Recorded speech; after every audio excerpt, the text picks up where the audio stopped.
देवस्य धीमहि धियो यो नः प्रचोदयात्। ॐ भूर्भुवः स्वः तत्सवितुर्वरेण्यं भर्गो देवस्य धीमहि धियो यो नः प्रचोदयात्।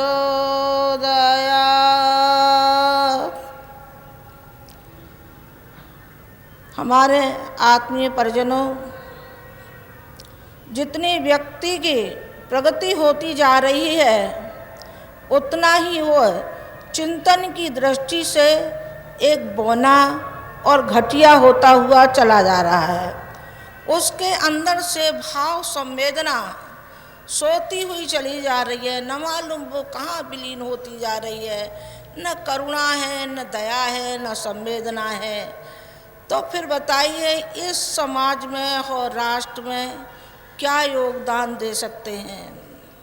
क्योंकि बौनापन आ गया, बौनापन मनुष्य में आ गया। अभी भी जीव जंतुओं में देखा जाता है, पशुओं में देखा जाता है कि उसके अंदर भावना है। मैं उसकी आपको दो उदाहरण दूंगी कि एक बच्चा था 9 वर्ष का, जो कि सुल्तानपुर ज़िले में से पाया गया, स्यार की माद में पाया गया और स्यार जैसी ही बोली बोलता था और स्यारों की माद में रहा और स्यार जैसा ही खाता था। स्यार की मादा के मन में एक संवेदना उभरी और संवेदना के वशीभूत होकर के उसने अपने बच्चे के लिए अपने बच्चा जैसा उसको पाल लिया। इसी तरीके से एक आगरा जिला में खंदौली है, वहाँ के जंगलों में से एक शेर एक बच्चे को उठा ले गया, एक भेड़िया उठा ले गया और उसने जब उस बच्चे को खाना चाहा तो उसके अंदर से एक करुणा उत्पन्न हुई और एक भावना उत्पन्न हुई कि नहीं, ये खाया जाना नहीं चाहिए, इसको पाल लेना चाहिए। और उन्होंने फिर उस बच्चे को पाला, जिसका के नाम रामू भेड़िया रखा गया। लखनऊ के हॉस्पिटल में बहुत बरसों तक कोशिश की गई कि किसी तरीके से ये इंसान की बोली में आए, इंसान जैसा चले, लेकिन कामयाब न हो सके। कामयाब न हो सके, वो उसी तरीके से रहता था, वैसे ही खाता था, कुछ थोड़ा बहुत संभल गया। मैं तो संवेदना की बात कहती हूँ कि पशु में और जानवरों में संवेदना पाई जाती है, लेकिन मनुष्य की संवेदना नहीं पाई जाती। मनुष्य का बच्चा जाने कहाँ खड़ा होकर क्या कर देगा, और मनुष्य बच्चा ही नहीं, बड़ा व्यक्ति न मालूम क्या कर बैठेगा। इस पर कोई भरोसा है नहीं, बिल्कुल भरोसा नहीं। अभी जे किधर को है, कभी जे किधर को है, कैसे माने जाए कि ये है क्या? बेपेंदी का लोटा है, बेपेंदी का लोटा है, चाहे इधर को लुढ़क जा, इसका क्या विश्वास है? और जाने ये क्या कह रहा है, इसके शब्दों पर कैसे विश्वास किया जाए, और क्या इसका आचरण है, कैसे विश्वास किया जाए? इस विश्वास के लिए अपने को परिष्कृत करना पड़ेगा, आपको ऊंचा उठना पड़ेगा। बगैर संवेदना के, बगैर भावनाओं के हम राष्ट्र की सेवा नहीं कर सकते। जो हमें राष्ट्र सशक्त बनाना है, किस उम्मीद पे हम बनाएंगे? युग निर्माण किस उम्मीद पे करेंगे? युग का निर्माण जो गुरुजी ने स्वप्न संजोए थे और जो हमारी अंतर की आग है कि हम युग का निर्माण करके छोड़ेंगे, तो वो होगी कैसे पूरी? पूरी तो आपके ही ऊपर होगी ना। जब आप सुधरेंगे, आपका चिंतन सुधरेगा, तो फिर युग का निर्माण हो जाएगा, जरूर हो जाएगा, निश्चित हो जाएगा। और हमने ये शपथ उठाई है कि हम राष्ट्र को एक सूत्र में बांधने की हिम्मत रखते हैं, और हम बांध ही देंगे, क्योंकि हमारे साथ एक ऐसी सत्ता है, ऐसी शक्ति है, हमारे साथ संगठन की शक्ति है जो हमारे साथ है, और हमारे साथ गुरुजी की शक्ति है, वो विद्यमान है अपने सूक्ष्म कारण शरीर में, वो विद्यमान है और सारे में छाई हुई है। वो आज आप देख रहे हैं उसको, जो अश्वमेधों में, ये तो इसमें कुछ नहीं है, लखनऊ में और उसमें तो इतनी अपार भीड़ थी कि मैं आपसे क्या कहूँ। इससे 4 गुनी और 10 गुनी कह दूँ तो कोई अचंभे की बात नहीं है। इतनी भारी भीड़, इतने अपार समुदाय जो अपने साथ है, उससे मैं अपेक्षा करूँगी कि केवल शरीर का साथ नहीं निभावें, वो भावनाओं का साथ रखें, और ये रखें कि हमें हर व्यक्ति को ऊंचा उठाना है, घर घर जाकर के हमको अलग जगाना है। भगवान बुद्ध ने घर घर जाकर के अलग जगाया था उनके अनुयायियों ने, जिनमें संघमित्रा थी, अशोक थे और महेंद्र थे, अंगुलीमाल थे, जो कि 108 उंगलियों की माला पहनते थे। ऐसे व्यक्ति, बताइए ऐसा कौन हो सकता है? डकैती तो होगा, लेकिन उसकी संवेदना जब जागी तो भगवान बुद्ध के चरणों पर वो गिर पड़ा और वो संत हो गया। भावना यदि व्यक्ति की है और श्रद्धा यदि व्यक्ति की है तो भगवान हमसे दूर कहाँ है? भगवान दूर नहीं है, हमारे समीप है, और कण कण में भगवान विद्यमान है। हम सारे विश्व को वसुदेव कुटुंब मानते हैं और सारी वसुधा को हम अपना मानते हैं, तो फिर हमारे भगवान कहाँ है दूर? भगवान निकट है, विश्व मानव में भगवान विद्यमान है। ये जब भावना है हो जाएंगी तो विश्व बदलता हुआ चला जाएगा और युग का निर्माण होता हुआ चला जाएगा। जो बीड़ा उठाया है कि सारे विश्व में, देश में ही नहीं विदेशों में भी सारा ये मिशन और भारतीय संस्कृति का अलग जगाने के लिए जो बीड़ा उठाया है, उसको हम पूरा करने में सक्षम भी होंगे। और हम संकल्प भी लेते हैं, पहले संकल्प लेंगे तब सक्षम होंगे, और संकल्प लिया नहीं तो सक्षम कैसे हो जाएंगे? संकल्प, आप भी संकल्प लीजिए कि भारतीय संस्कृति की सीता को लाने के लिए जिस तरीके से हनुमान अपने पथ पर चले थे राम के साथ जुड़ने पर, तो वो कहाँ से कहाँ पहुँचते गए। मैंने कल निवेदन किया था कि हनुमान 5वां भाई हनुमान को माना गया। भगवान राम ने कहा कि ये मेरा 5वां भाई है हनुमान, और जहाँ कहीं भी उनका पाया जाएगा तो हनुमान जी का पाया जाएगा।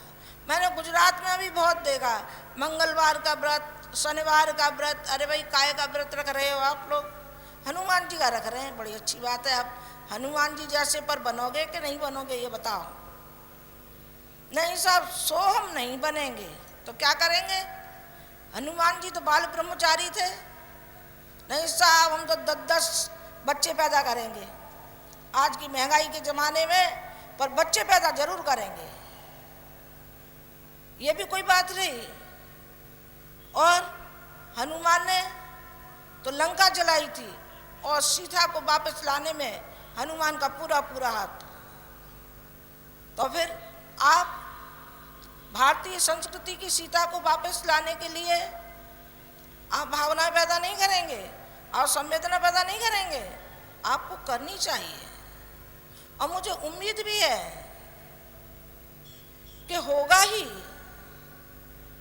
हमारे जो अनुयायी हैं, अनुयायी तो मैं क्या कहूँ, मैं बच्चे कहूँगी। कल ऐसी एक बात आई थी, उन्होंने ये कहा, किसी ने कहा कि आप बड़ौदा की जनता के लिए क्या कह रही हैं? तो मैं बड़ौदा की जनता के लिए भी यही कहूँगी, और बड़ौदा की जनता के लिए क्यों कहूँगी, मेरे तो ये सारी गुजरात के बैठे हैं, मैं तो सारी गुजरात के लिए ही कहूँगी, और सारी गुजरात के ही लिए नहीं, पूरे राष्ट्र के लिए कहूँगी। पूरा राष्ट्र हमारा शामिल है, एक प्रांत शामिल नहीं है, पूरा राष्ट्र शामिल है। हमें राष्ट्र को ऊंचा उठाना है और उसको सशक्त बनाना है, तो उसके लायक बनना भी है। बनेंगे तो आप बन जाएंगे, और नहीं बनेंगे तो फिर आप डूबे बगैर नहीं मानेंगे। अपनी अपनी चलाएंगे तो फिर ये मान के चलना कि आपका जो अहंकार है वो अहंकार ले डूबेगा। एक मैं आपको उदाहरण दूं कि नाव में 4 व्यक्ति बैठे थे और मल्लाह चला रहा था, और चारों ही आपस में बातचीत कर रहे थे।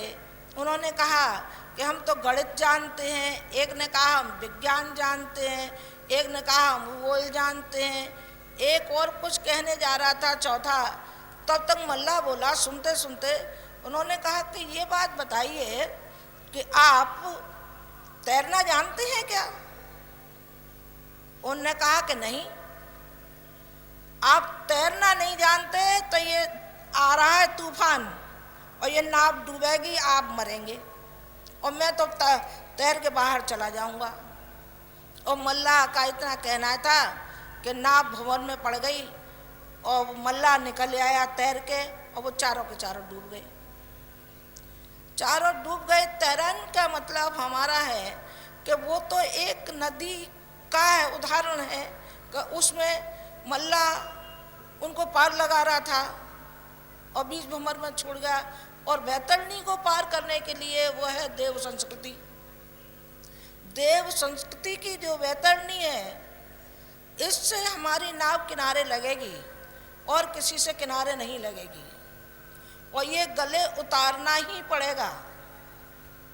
इसी के लिए हमने ये अश्वमेध, क्यों साहब हम अकेले अकेले आपसे बात कर सकते थे, आपको बुला सकते थे, लेकिन हमने चाहा कि हम अपने बच्चों के पास जाएं और संगठित इनको देखें। वैसे तो मैं थोड़े थोड़े दिखाई पड़ते हैं, अब संगठित इतने जन समुदाय में दिखाई तो पड़ रहे हैं हमको। एक माँ आपके पास आई तो है, अभी अशोक जी ने कहा, ये कहा कि माता जी मेरी माँ, आंखों में पानी भर लाए, उन्होंने कहा कि मेरी माँ नहीं रही। मैंने कहा कि आप इसी को माँ समझ लो, आप इसी को माँ समझ लो। आपको वही प्यार और दुलार हमेशा हमेशा आपको मिलता रहेगा। जो कमी आपकी माँ की है वो कमी हम पूरी करेंगे, इसमें क्या बात। हम लाखों की और करोड़ों की माँ हैं तो एक अशोक की माँ नहीं हो सकते। हम अशोक जी की माँ हैं और आप सबकी माँ हैं। तो एक माँ का कहना है कि आप देश के उत्थान के लिए, प्रगति के लिए आप तैयार हो जाइए, आप अपना मानस बनाइए। आप मानस बनाएंगे तभी गाड़ी चल पाएगी, आप मानस नहीं बनाएंगे तो फिर गाड़ी नहीं चलने वाली है। आपसे बहुत उम्मीद है। आपके पिता हमारे ऊपर वचन डाल गए, आपके गुरु डाल गए, और हम आपके ऊपर डालते हैं। अब ये बुढ़ापे का शरीर ज़्यादा दिन चलने का नहीं है। आप अपना उत्तरदायित्व तो समझिए, अब बच्चा मत बनिए। आप ये मत समझिए कि अभी तक हम बच्चा ही हैं और माता जी की गोदी में ही खेलेंगे। बेटे अब तो बड़े बड़े हो गए हो, दाढ़ी मूछ वाले हो गए हो, अब तो आपसे और उम्मीद है, ज़्यादा उम्मीद है हमको। अब तो गुब्बारे देने की ज़रूरत नहीं है। कोई समय था जब हमने आपके हाथ में गुब्बारा थमाया था और ये कहा था बेटे इसी से तू शांति पा ले, ये खिलौना है तेरे लिए, ये गायत्री मंत्र है, तू जपा कर। ये हमने कहा था किसी दिन, माला थमाई थी आपके हाथ में और ये कहा था कि ये बैतरणी है, इसी से तू तर जाएगा। लेकिन आज हम ये कहते हैं कि अब गुब्बारे की ज़रूरत नहीं है, अब हम आपको तिजोरी की चाबी देंगे, और तिजोरी की चाबी देंगे उसको जो लायक होगा। जो लायक नहीं होगा उसको चाबी दे के क्या करेंगे, वो तो और भी लुटा बैठेगा, लुटा बैठेगा। हम आपको अपना समर्थ बेटा मानते हैं और गुजरात को अपना बड़ा बेटा मानते हैं। गुरुजी बड़ा बेटा मानते थे, हम भी बड़ा बेटा मानते हैं। और ये कहते हैं कि गुजरात, पूरी गुजरात को हम बिल्कुल पलट के ठीक कर देंगे। आप सही मानना, न कर दे तो चार्ज होगा ना। बिल्कुल एक आध की तो कहते नहीं, अपवाद तो जो बने ही रहते हैं। कोई किसी को गाली भी देता है, हाथ दिया था, दयानंद जी को जहर पिलाया था, श्रद्धानंद जी को जहर गोली मारी गई थी, गांधी जी को गोली मारी गई थी। तो ऐसे तो जाने क्या क्या होता रहता है, बकते रहते हैं, चलते रहते हैं, लेकिन करने वाले काम करते रहते हैं। हम हमेशा करते रहेंगे ना। हमें मरने की जरा भी अफसोस है कि हम मरेंगे या हमें कोई मार देगा। हमें मार देगा तब भी मरना है, और अपनी मौत मरेंगे तब भी मरेंगे। पर हम निर्भय हैं, हमें डर किसी का भी नहीं है, जरा भी नहीं है। हमारे कानों में ये शब्द जब आए, बड़ौदा के बच्चे थोड़े तिल मिला गए, उन्होंने कहा कि यहाँ तो कुछ ऐसा विरोध हो रहा है। मैंने कहा होने दो विरोध, हमें अपना काम करना है, उन्हें अपना काम करना है। जैसा जिसका चिंतन है वैसा ही तो सोचेगा। हमने कोई गारंटी ले रखी है किसी की? हमने गारंटी नहीं ले रखी है। आप काम करो, हम आपके साथ हैं, चलिए हम आपके सामने हो जाएंगे। कौन पैदा ऐसा हुआ है? कोई नहीं हुआ। होगा तो देखा जाएगा, देखा जाएगा तो फिर हम डर के बैठ जाएं। गुरुजी ने बेटे इतनी गोलियां देखी अपनी जिंदगी में। कलकत्ते में खड़े थे और सैकड़ों गोलियों से भून दिए गए। ऐसे वो निर्भीक थे। उन्होंने कहा कि मैंने तो इतनी मौतें अपने सामने देखी हैं, मौत से डरना क्या है? मौत से नहीं डरना है। हमें गलत काम नहीं करने चाहिए। चोरी उठाईगिरी मत करो, गलत निगाहें मत रखो, अच्छे कार्य के लिए हमेशा तैयार रहो। ऐसे ऐसे अश्वमेध आपकी गुजरात में और होने वाले हैं। ये मत समझना कि एक ही हो गया है। अभी आपके सौराष्ट्र में होना है, और जगह होने हैं। एक आध जगह की अभी मैंने घोषणा नहीं की है, बाद में पत्र द्वारा घोषणा करेंगे। अभी हमने घोषणा नहीं की है, जिसमें अहमदाबाद भी शामिल है और भी जगह शामिल हैं। हम सब जगह करेंगे और सब जगह करेंगे, और फिर देखना। और बड़ौदा में तो हमने ये कहा है बच्चों से कि कहीं ऐसा ना हो कि अश्वमेध करके और तुम बैठ जाओ। क्रियाकलाप चलने चाहिए। आप संघ को देखो, उनके कार्यकर्ता किस ढंग से लगे रहते हैं। जिधर को झोंक दिया उधर को झोंक दिया। तो हम चाहते हैं कि जो एक्टिविटीज़ हमारी हैं, शांति कुंज की जो एक्टिविटीज़ हैं, वो सारी एक्टिविटीज़ यहाँ चलनी चाहिए। तो यहाँ एक शक्तिपीठ बननी चाहिए। बड़ौदा में शक्तिपीठ बनेगी, मैं कहती हूँ जरूर बनेगी, निश्चित बनेगी। हम अभी से ये घोषणा करते हैं, और देखो बनती है कि नहीं बनती है। हम उन पे बनवा लेंगे। जो 4000 हमने बना ली है, तो एक शक्तिपीठ क्या मायने रखती है? एक शक्तिपीठ कुछ मायने नहीं रखती है। हम एक शक्तिपीठ गुजरात की, ये क्या बड़ौदा की, हम लाखों शक्तिपीठ बना सकते हैं। हमें इतनी ताकत है, इतना हमारे पास दौलत है। हमारे पास दौलत की क्या कमी है? अभी प्रणब ने कहा था कि नहीं कहा था? अरे दौलत तो हमारी आप हो, और कोई दौलत नहीं। आपकी जेब हमारी दौलत, आपका घर हमारी दौलत, हमारी बैंकें सब हमारी बैंक है, एकाएक हमारी बैंक है। सब कितनी बैंक है आपकी, कहाँ कहाँ बताऊँ? जहाँ जहाँ बताऊँगी आप चुपचाप चले जाएंगे और ले आएंगे, निकाल लाएंगे। बैंकों में भी आजकल डकैती होने लगी है, तो आप भी चले जाएंगे। इसलिए मैं बताती नहीं हूँ। एक नहीं है, लाख नहीं है, 3 करोड़ है बैंक। 3 करोड़ बैंक जिसके पास हो, आहा, वो तो कोई अरबपति खरबपति होगा, कोई कंगाल होगा। कंगाल नहीं है हम। कंगाल होंगे तुम और तुम्हारे घर के, हम नहीं है कंगाल। हमारे पास तो इतनी दौलत है, इतनी भरी पड़ी है, और इतने हमारे पास बच्चे हैं जो हमसे दिन रात माँ कहते हैं। 1-2 बच्चा होता है, नाक में दम आ जाती है, और यहाँ लाखों बच्चों की माँ, करोड़ों बच्चों की माँ बैठी है। कैसी मैं सौभाग्यशाली माँ हूँ, और कैसे आप सौभाग्यशाली हैं कि कैसे संत और ऋषि से आप जुड़े। और अब माँ के रूप में ही, गुरु के रूप को ही देखते हैं। मैं बेटे पिता का भी रोल अदा करती हूँ और माँ का रोल भी अदा करती हूँ। जो जिम्मेदारियाँ छोड़ गए हैं उन जिम्मेदारियों को पूरा करने के लिए हम दृढ़ संकल्पित हैं, हम संकल्प करते हैं, हम जूझते हैं, हम परिस्थितियों का मुकाबला करते हैं, हम परिस्थितियों को कुचल के फेंक देते हैं।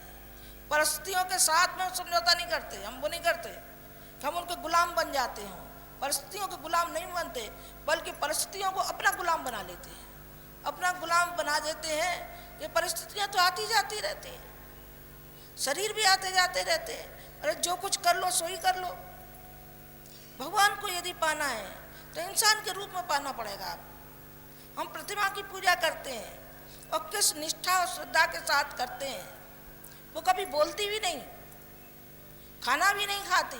नहीं साहब, हम तो रोज भोग लगाते हैं। रोज आप भोग लगाते हैं, कहीं गायत्री माता खाना खाने लगे ना तो फिर आप दूसरे दिन से थाली रखना ही भूल जाएंगे, फिर नहीं थाली रखेंगे। गायत्री माता खाती नहीं है, इसलिए आप थाली परस के रख देते हैं और बोलती भी नहीं है। लेकिन हम अपनी श्रद्धा के बल पर, अपनी निष्ठा के बल पर हम उसमें से वो तत्व ले लेते हैं जो हमको चाहिए। जो हमको चाहिए वो हम उसमें से ले लेते हैं, प्रतिमा में से। उसको हम गायत्री माँ मानते हैं और माँ मानते हैं तो वो करुणामयी दयामयी माँ हमें क्या नहीं दे सकती, हमको सब कुछ दे सकती है और दिया है। इसमें कितने ही व्यक्तियों ने विरोध किया। सनातनियों ने अपने ढंग से किया, आर्य समाजियों ने अपने ढंग से किया।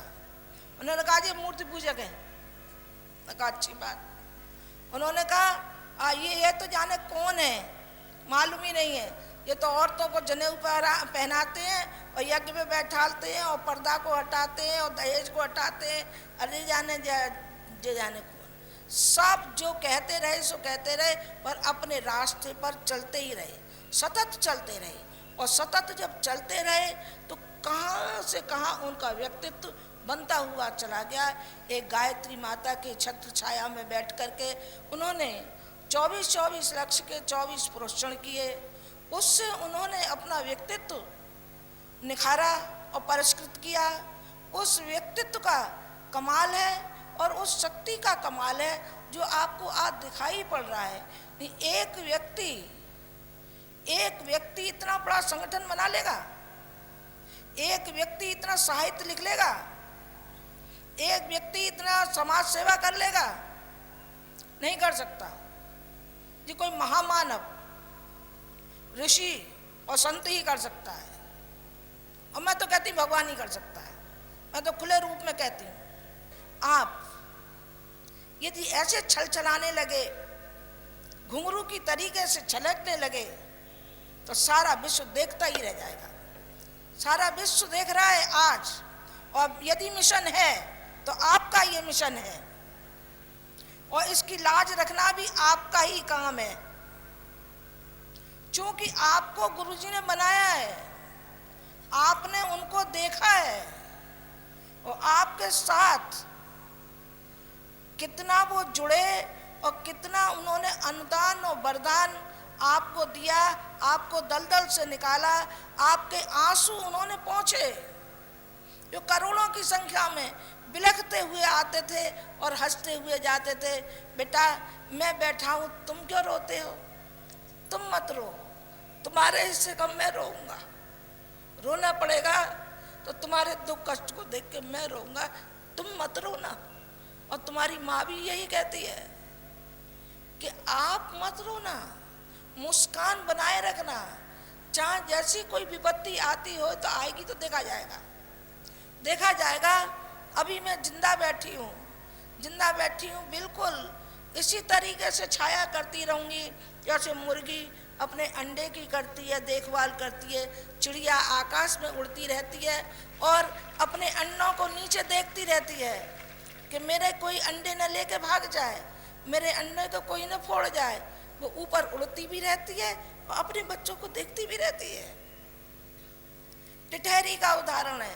टिटहरी के अंडे थे तो सागर ने बहा करके ले गया, तो टिटहरी ने कहा कि इसकी क्या मजाल सागर की जो मेरे अंडों को ले जाएगा, मैं इसको साप देती हूं। तो सागर वो अगस्त ऋषि आ गए। अगस्त ऋषि ने कहा टिटहरी क्या बात है, ऐसी तू परेशान क्यों है? और उसने कहा भगवान मेरे जो अंडे थे ये सागर ले गया, समुद्र ले गया, अब बताइए मैं क्या करूं, मैं तो बिलख रही हूं अपने बच्चों के लिए। तो उन्होंने कहा अभी ले। उन्होंने कहते हैं कि सारी अंजलि में लेकर सागर को सोख लिया और उसमें से टिटहरी के अंडे निकल आए। अपने अंडे उसने सुरक्षित अपने अंडे रखे और उसमें से चूजे पैदा हुए। हम भी आपको इसी तरीके से सहते रहेंगे जैसे पहले गुरुजी और हम दोनों मिलकर के सहते थे। अब हम अकेले हैं और साथ में हमारे में शक्ति है। ये नहीं है कि हम अकेले हैं, अकेले नहीं हैं, हम दो हैं, दो ही हैं, हम अभी भी हैं, साथ में हमारे हैं, साथ में हमारे हैं तो हम बड़े से बड़ा कदम उठा सकते हैं और बड़े से बड़े काम हम करके दिखा सकते हैं। हम चाहें जिसको, यदि चाहें किसी भी कार्यकर्ता को, किसी भी बच्चे को हम खड़ा कर दें। राजनीति में हमारा कोई विश्वास नहीं है, राजनीति ना हम हैं, राजनीतिक नहीं है हम, बिल्कुल भी राजनीति से बिल्कुल परे हैं। पर हम किसी भी लड़के को हम खड़ा कर दें या लड़की को खड़ा कर दें तो वो न जीते, ऐसा हो ही नहीं सकता। हम उसे जिता के ही मानेंगे, कोई कुछ नहीं कर सकता, जरूर हम उसे करके दिखा देंगे। हो जाएगा, हाँ बिल्कुल हो जाएगा, ये हम पूरा आश्वासन देते हैं। पर हम चाहते नहीं हैं क्योंकि राजनीति की दलदल में हमारे बच्चे कहीं फंस गए और ये फंस गए तो ये राजनीति के ही उसमें जंजाल में पड़े रहेंगे और समाज का और राष्ट्र का ये कुछ भला नहीं करेंगे। एक दूसरे को गाली गलौज करते रहेंगे, उसको उठा के पटकेंगे, उसे पटेंगे, बस हो गया कल्याण। देश का काम करना है तो एक साधारण नागरिक होकर के हमें काम करना है। पद की लिप्सा नहीं, गुरुजी ने भी कभी पद की लिप्सा नहीं चाहिए। हिमालय की तरीके से ऊंचे उठे, ऐसे नहीं उठ सकते थे। हिमालय की ऊंचाई और सागर की गहराई की तरीके से उनका चिंतन और उनका चरित्र और उनका व्यवहार और उन्होंने जो वातावरण बनाया जिससे कि आप लोग प्रभावित हैं और आप लोग आते हैं, तो ये उन्हीं ने बनाया। तो आप अपना चिंतन और चरित्र आप अपना बनाना ताकि राष्ट्र के नव निर्माण में आपकी भूमिका अदा हो सके।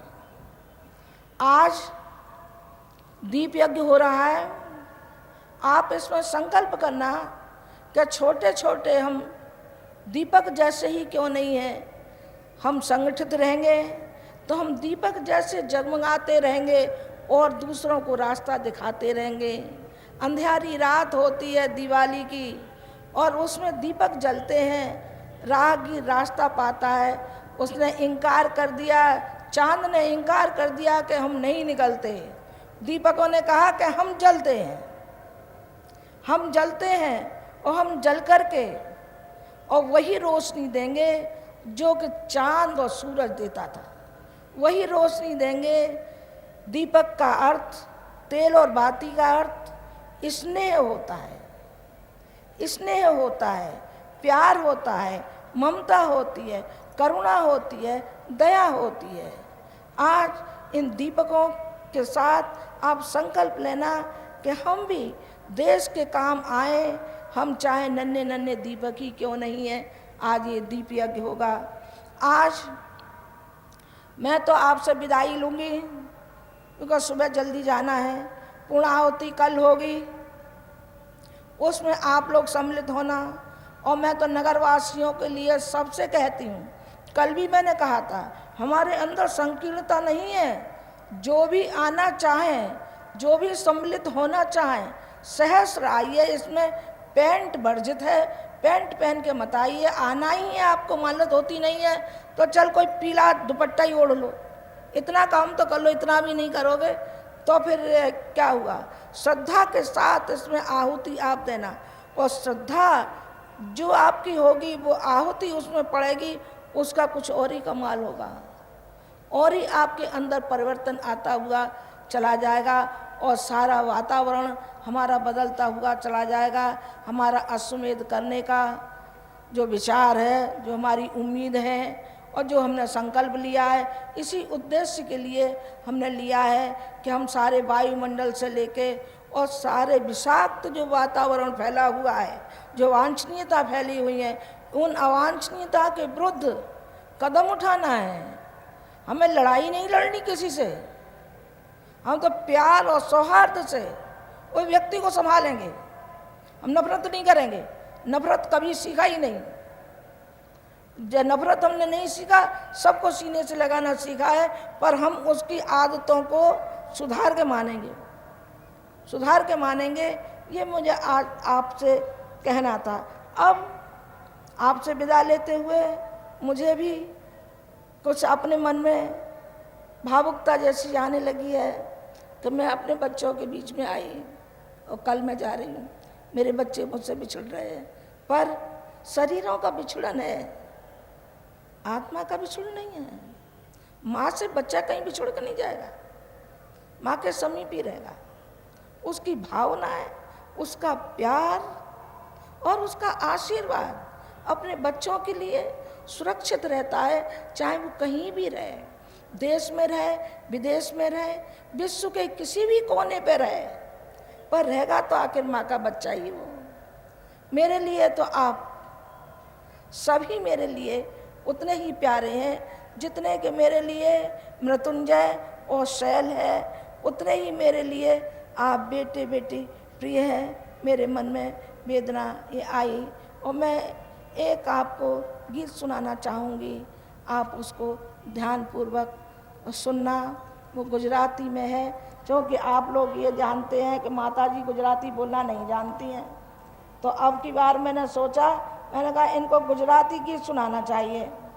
गुजराती में बोली तो नहीं हूँ, पर गुजराती में आपको एक गीत सुनाऊंगी, और अब की बार आऊँगी तो गुजराती में बोलूँगी। मैंने कहा नहीं, ये कहेंगे इनसे बोलना ही नहीं आता, तो अब मैं आपको एक गीत सुनाना चाहूँगी। चलिए बजाओ।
छेदर के साथी अनोखा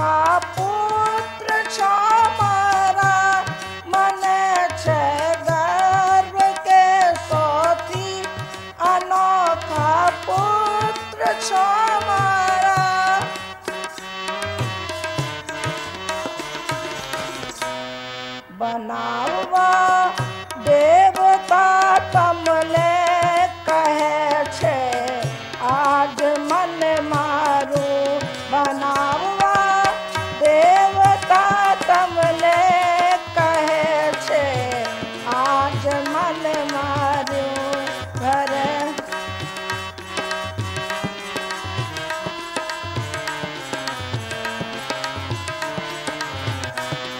बोलावा बाळकोने मन भर्યું છે ભાવથી મારું કરાવવા પાન કરુણાનો કે છલકે છે હૃદય મારું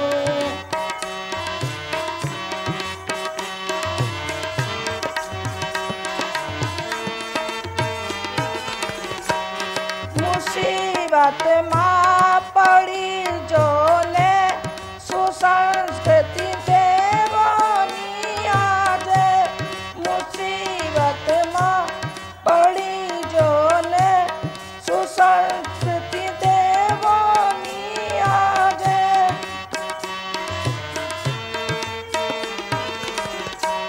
कपड़ा काढ़नी घड़िए उठो श्री राम ने काजे कपड़ा काढ़नी घड़िए उठो श्री राम ने काजे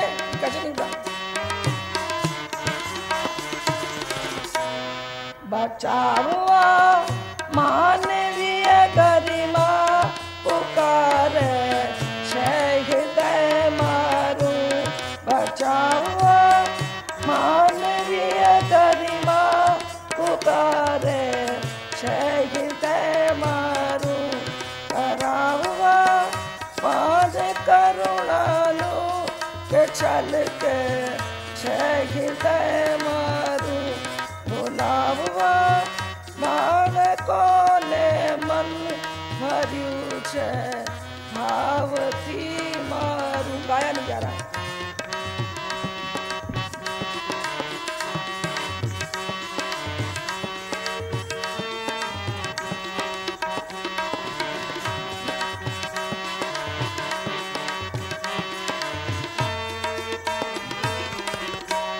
दधीची बांसनो नातो तमे भूलता नहीं जो जो दधीची बांसनो नातो तमे भूलता नहीं जो जो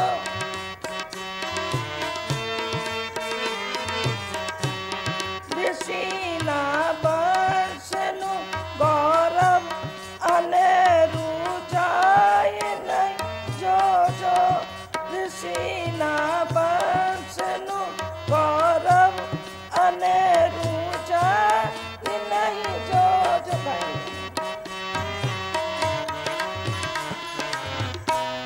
लगावी आस बैठू छे हृदय अंतर हवे मारू लगावी आस बैठू छे हृदय अंतर हवे मारू करावा पान करुणानो के छलके छे हृदय मारू बोलावा बाळकोने मन भर्યું છે ભાવથી મારું બોલાવા બાળકોને मन ભર્યું છે ભાવથી મારું करावा पान करुणानो के छलके छे हृदय मारू के छलके छे हृदय मारू के छलके छे हृदय मारू